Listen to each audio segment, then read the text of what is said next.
Good morning, hello. मालनीस lifestyle या ब्लॉगमध्ये तुम्हा सर्वांचं मनापासून स्वागत आहे. सकाळचे 8 वाजलेले आहेत आणि आज इंद्रा एकादशी म्हणजे पितृपक्षातल्या, तर साहेबांना आणि मला दोघांना पण उपवास. तर इथे आता आपले केळाचे चिप्स करणं सुरू आहेत आणि वेळ पण खूप झालेला आहे. उशीर झाला कारण आज पूजा खूप राहतात. म्हणजे आज एकादशी आणि इंद्रा एकादशी, त्यामुळे या एकादशीचं जे महत्त्व आहे ते खरंच खूप आहे. आणि त्यामुळे महालक्ष्मीचे केळे होते, तर त्या केळ्यासाठी मी इथे ते चिप्स बनवले बघा. आणि खरंच छान झाले चिप्स ते, आणि एवढे खुरखुर झाले ना, मला वाटलं घरी होतात का नाही केळाचे, पण मस्त झालेत बघा. ते दिवसापासून म्हणजे महालक्ष्मीपासून हे केळं घरामध्ये आहेत. कारण ही जे केळं आहेत ना, तर ते हिरवी आहेत आणि हिरवी केळी महालक्ष्मीच्या समोर ठेवण्यासाठी आईने म्हणजे माझ्या माहेरातून आली होती. तिकडे केळीच्या बागी अशा भरपूर आहेत. मी जर कधी तिकडे गेले आणि जर शेतात गेले चक्कर मारायला कधी, असं गेल्याच्या नंतर तुम्हाला मी दाखवल.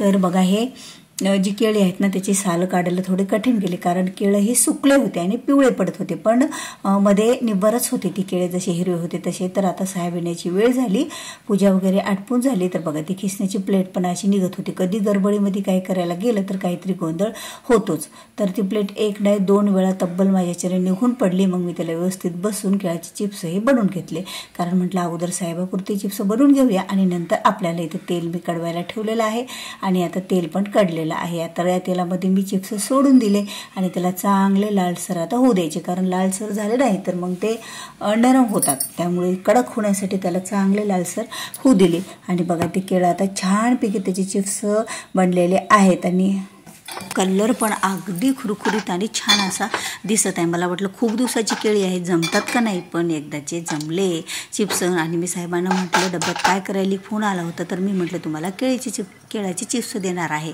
तर बघा, यावर जर चटणी मीठ घातलं तर आणखीनच त्याला चव अशी छान लागते आणि एकदम खुरखुर झालेले आहेत.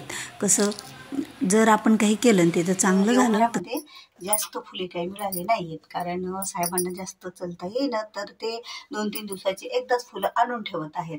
तर थोडेफार फुले मिळाली आणि केली आपली कृष्णाची पूजा, कारण आज एकादशी आहे.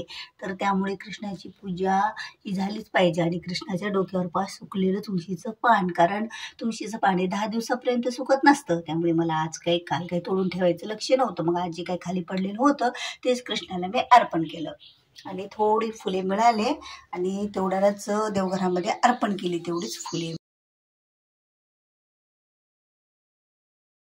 ज्या वेळेला घरात पडतो ना, तर घाई आवरण्यामध्ये वेळ तर आपला बराचसा जातो. तर ही खिसणी ज्यावेळेला आपण धुवून स्वच्छ पुसून ठेवाल त्यावेळेला तोपर्यंत तिला आता कुठेतरी ठेवावं लागणार आहे. स्टँड पसारा तर बराच असा पडलाय, घरादाराने सगळ्या पसारा झालाय, कारण सकाळची वेळ म्हटलं तर पसारा हा पडतोच.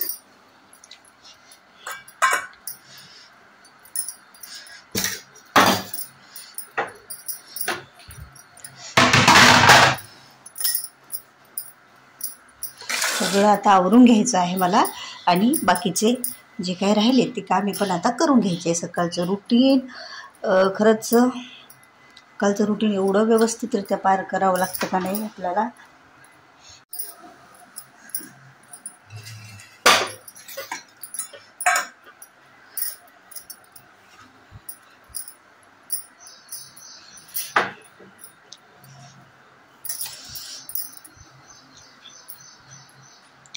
आणि मला कमेंटमध्ये विचारलं जातं की तुम्ही त्या कोपऱ्यामध्ये बरणी एक का ठेवता, कारण तो कोपरा आहे ना, तर माझा नाही का तिथे हात पोहोचत नाही जास्त असा आणि तिथली स्वच्छता पण अशी राहून जाते. तर मी नाही का ती भरणीमध्ये काहीतरी थोडंसं ठेवून देत असते, जेणेकरून जे आपल्याला वरच्यावरी लागत असतं ते. आणि त्याच्यावर पण खूप गर्दा झाला आहे. त्याला पण स्वच्छ करून घेते आता, घाण झाले ते. आता दसरा तर काढायचाच, कारण आमचे पित्र आहेत ना जरा उशीर आहेत अमावस्येच्या आदल्या दिवशी. त्यामुळे आता अष्टलक्ष्म्या झाल्यात तरी ही मूर्ती इथेच, कारण कृष्ण राधाची मूर्तीवर घरात राहावं असं म्हणत होते, त्यामुळे मी नाही का त्याला इथेच असं ठेवलेलं आहे. छान बी वाटतं थोडंसं. ह्या कोपरा असा रिकामा आहे, तर या कोपऱ्यामध्ये ती मूर्ती मी इथे ठेवून दिली.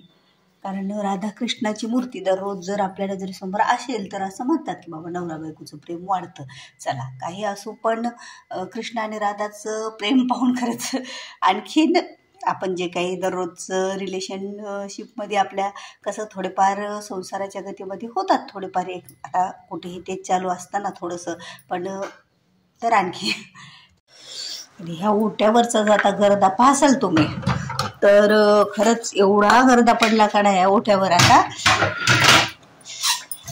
पण आता फायनली माझं फराळाचं करून झालं. आता आवरावरी करते.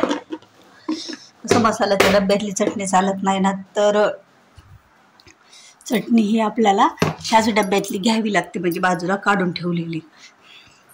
आणि गर्दा तर आता खूप खूप खूप झालेला आहे. आता हे बाकीचे केळं आता नवरात्र आहे तर तोपर्यंत जर नाही सुकले तर, कारण फ्रीजमध्ये तर केळ चालत नाही, त्यामुळे आता त्याला फ्रीजवरच ठेवावे लागणार आहे. आणि थोडं दूध पण आता इथे तापून झालं.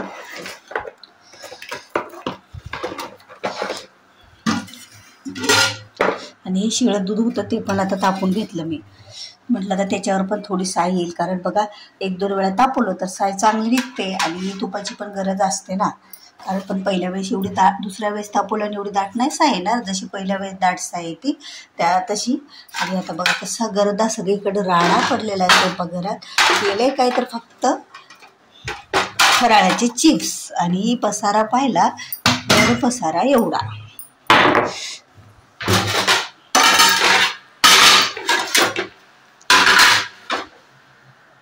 आता यापासून मला लोड बनवायचे तर आज, तर खरंच याला आता सोप्यावर ठेवते मी, म्हणजे माझ्या लक्षात येईल पटकन नजरेसमोर. कारण खूप दिवसापासून मी हे स्पंज जमा केलेत, पण मला काही त्याचे लोड बनवणं होणार. पण आता आज बघा सप्टेंबर 2025 आणि या दिवशी गुरुपुष्य अमृत आलेला आहे.